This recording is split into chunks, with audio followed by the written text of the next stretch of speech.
Hey guys, I'm Double D, and in today's video I'll be talking about the power of JavaScript. In other words, I'll explain some concepts that are kind of unique to JavaScript and that make it stand out from the other programming languages. So, without further ado, let's start with the first concept, which is callback functions. In JavaScript, a function is a type. This means that you can treat a function the same way you would treat any other regular type, or a user-made type, like a person, for example. So if you assigned a person to a variable, like this, you can do the same thing with a function, like this. Or if you wanted to pass a person as an argument of a function, you can do it like this. When you want to call this function, you would write something like this. And again, you can do the same thing with a function like this. Here we have a function called calculateIQ that has two arguments, a person and a callback function. The function first declares a result variable, then does some complex math calculations to determine the person's IQ. It then modifies the person's object by setting its IQ to the calculated result. And finally, when all that is done, it calls the callback function, which has a person as an argument. Notice that we are calling the function we got as the second argument. If we wanted to use the calculateIQ function, we will write something like this. First, we have a function called displayIQ, which takes in a person and just logs the person's IQ in the console. We will use this as our callback function. Then we declare a new person P, and finally we call the function calculateIQ, passing the arguments P as the person we just created, and displayIQ as a function which will be called at the end when the IQ is calculated. It's important to remember that I could have used any other function I wanted instead of displayIQ, which gives us a lot of flexibility. So, what's the summary after all this?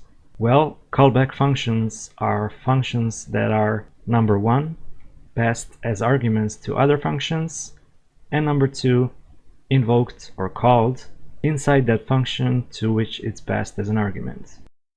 This is a powerful mechanism, and it's mostly used for asynchronous tasks where a request to the server is made, and when the server sends a response, the callback function is invoked. Another example is using callback functions for certain events that happen in your application, like the click of a button.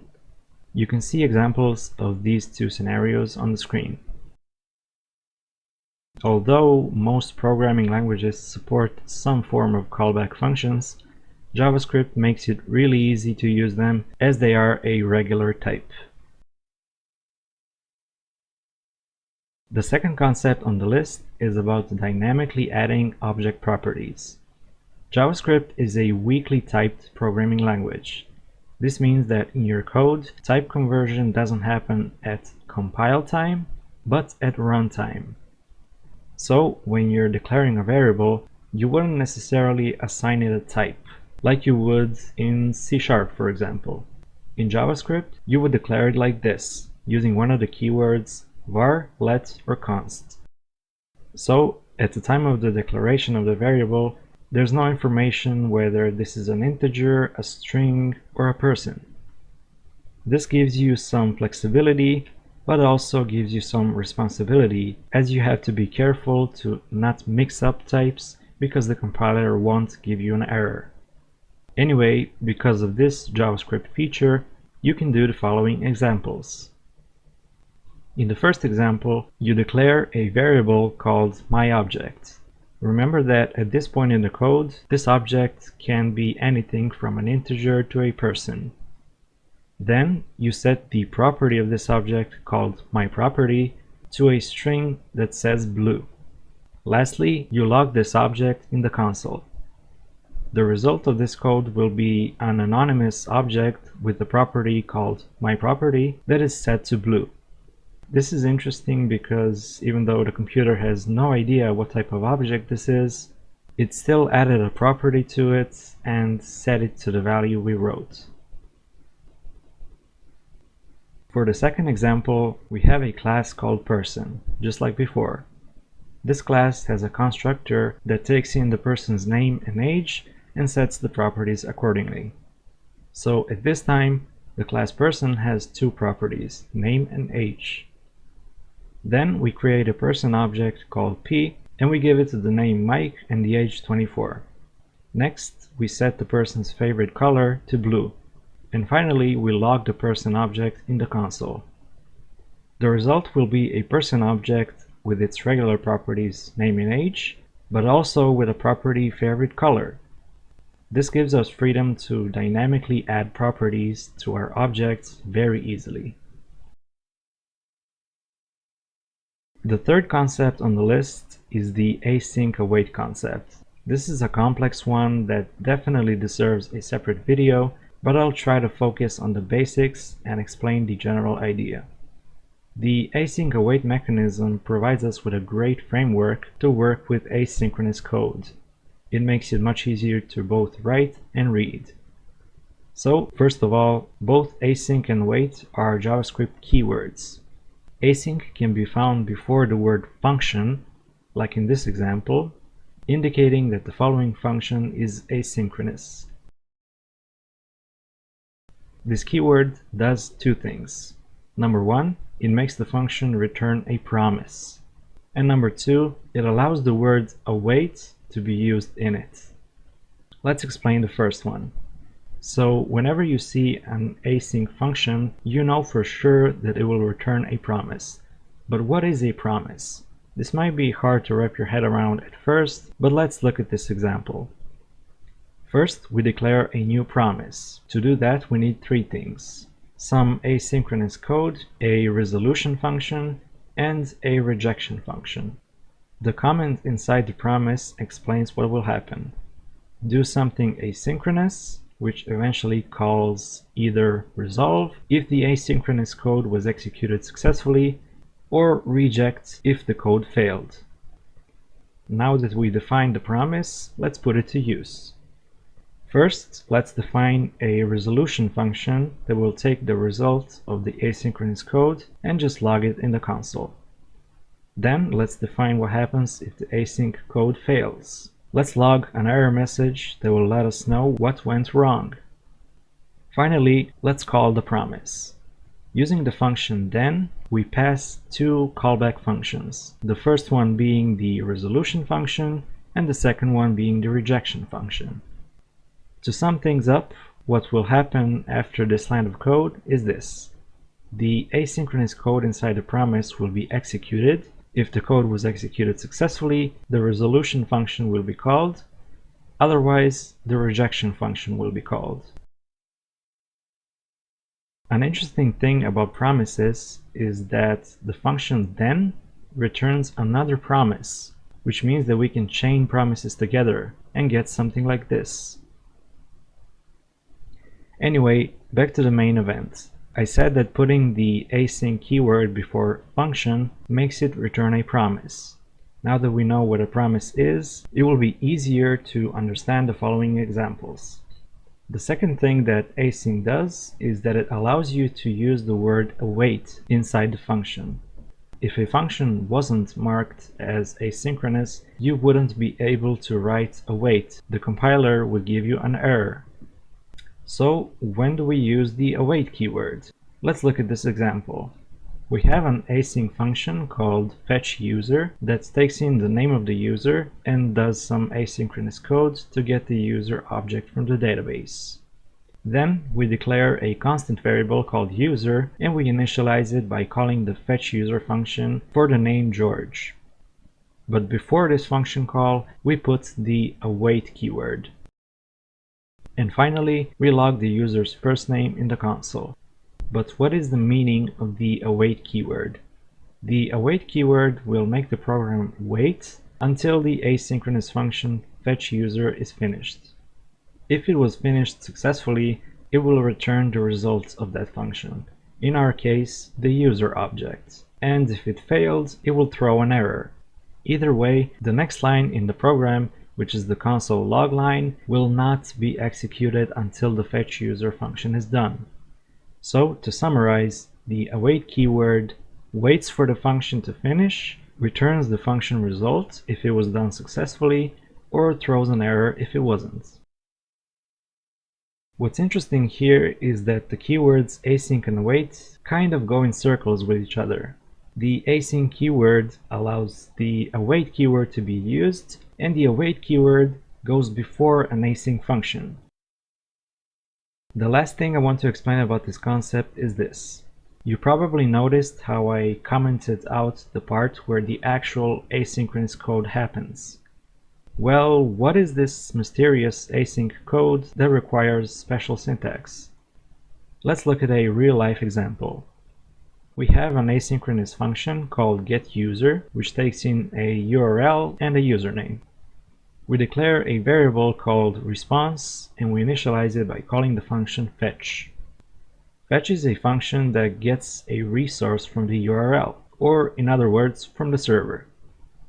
This is an asynchronous function as well, as it takes time to get the actual data from the server over to the client. Because this is an async function, it has the await keyword in front of it.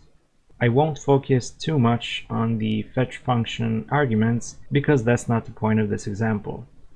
Once the fetch function returns a value, that value will be stored in the response variable. Finally, the response is returned as the result of the getUser function in the JSON format. But, as we said earlier, every async function returns a promise. This means that all this code will be wrapped up in a promise. The promise will return the server response if everything goes well. When we call the getUser function, we would use the await keyword as it's asynchronous as well. Something you might be asking yourself about this is, where are the promises in this code? Why did we even mention them if we're not using them? Well, all of this happens using promises. The async await syntax is just there to cover it up and make the code more readable. But under the hood, the async methods are still using the promises. That's why it's important to understand them well. On to the next concept, the closure concept. In order to talk about closure, first we must understand what scope means in JavaScript. Scope determines the visibility of variables. In JavaScript, there are two types of scopes, local scope and global scope. Let's look at this example. We have a variable a and then a function with variables x and y.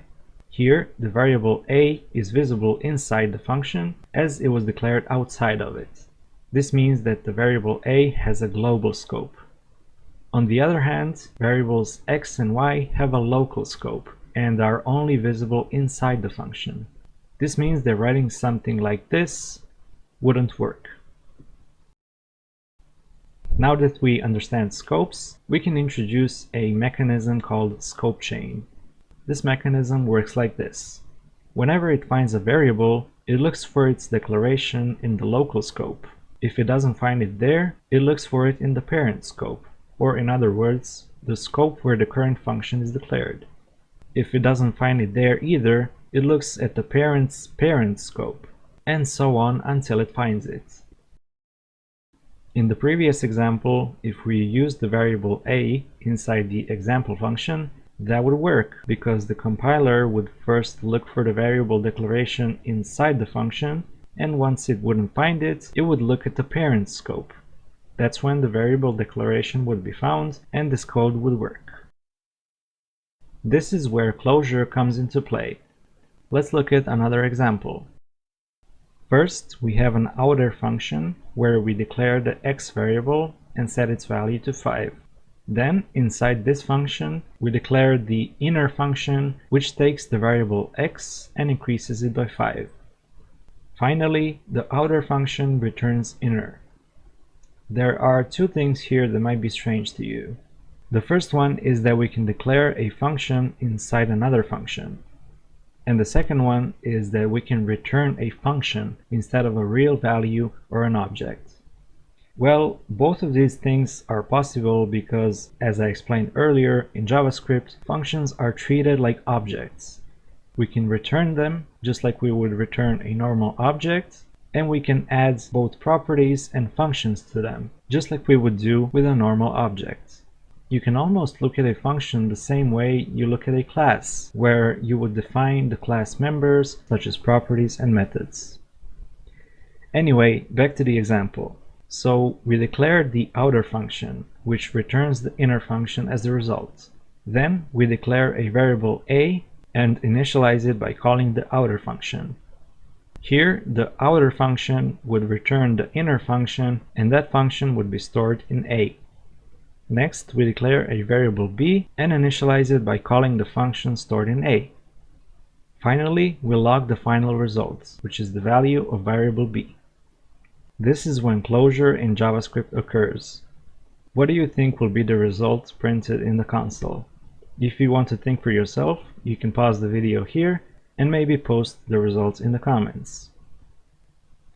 Either way, the result would be 10. This means that whenever we call the inner function, it will have access to the variable x and it will know its value. So the result would be the original value of x, which is 5, plus 5, which gives us 10. This might be unexpected because once the inner function is called, the code from the outer function isn't executed, which means the variable x is never defined. But the closure concept makes sure that the inner function remembers its own scope as well as the parent's scope. This results in the console printing out 10. Last but not least, we have the currying concept. This is something that's used not only in JavaScript, but in other languages as well. Currying is a transformation of functions from something like this to something like this. Before explaining this, let's look at an example. Here we have a function called add_1, which takes in two numbers and returns their sum. Pretty simple.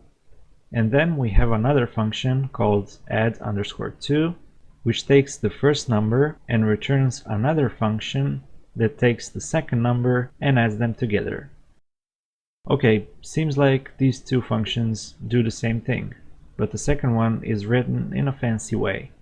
If we try calling both of these functions and store the results in the variables x and y, we can see that we will get the same results. The console will print out 5 both times. Although there's a slight difference when calling these two functions. When we call the second function, we pass the first argument in one bracket and the second one in a separate bracket. This makes sense because when we call the function with the first argument, it returns another function which we then call using the second argument. At this point, you're probably asking yourself, what's the point of all of this? Well, currying allows us to have so-called partially applied functions. Let's look at a real-life example of this. We have a function called addUser that was transformed by currying. It first takes the date when the user was added, then it returns a new function which takes the first name of the user, which then returns a new function that takes the last name of the user. Finally, the second inner function adds a new user to the list using the three parameters: date, first and last name. Let's see how we can use this function. Well, the normal usage would be to call the function and give it all three arguments, like this. This would add 3 new users: James Smith, Maria Garcia, and Mike Curry. Notice how all of them have the same first argument, which is the date they were added. This is where currying comes in handy. What we can do now is declare a new function called addUserNow, and we initialize it by calling the function addUser and passing only one argument, the date. This way we have a new function that only takes the first and last name of the user and always has the same date. We can then use this function like this. Notice how we're now passing only the arguments that are different, which are the first and last name of the user. This makes the code shorter, easier to read, and gives us flexibility when working with a large number of arguments in a function. Anyway, those are the 5 concepts I wanted to show today when talking about the power of JavaScript. I hope you learned something new while watching. Let me know in the comments if there's any other JavaScript concept you would put on this list.